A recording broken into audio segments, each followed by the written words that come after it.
Agora eu vou discutir com vocês um caso de uma paciente de escoliose idiopática com 14 anos, com uma dupla curva, uma curva de 52 graus e uma curva de 65 graus, em que a gente teve uma correção bem próxima da normalidade do que seria esperado para essa paciente. Então, a gente percebe aqui um alinhamento perfeito da coluna, né? A coluna voltando para o seu eixo.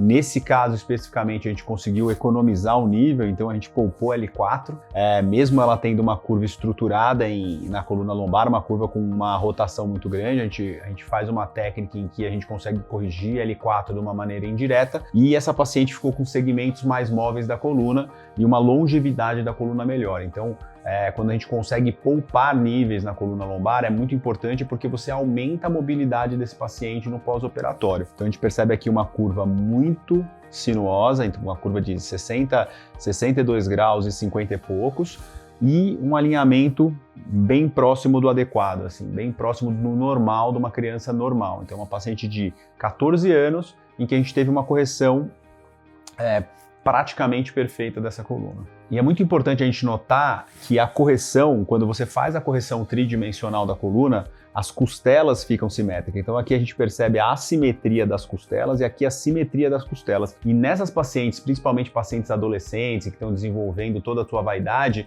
e que tem a gibosidade e a assimetria da cintura muito grande, essa é a principal queixa da paciente. É claro que a parte estética é o bônus da cirurgia, não é por isso que a gente opera, mas para o adolescente isso é um bônus muito grande, porque a questão da vaidade, a questão da autoestima é muito importante nessas pacientes. Então, aqui a gente percebe a volta da cintura simétrica, que era a principal queixa dessa paciente, então ela tinha uma assimetria de cintura e de tronco muito grande.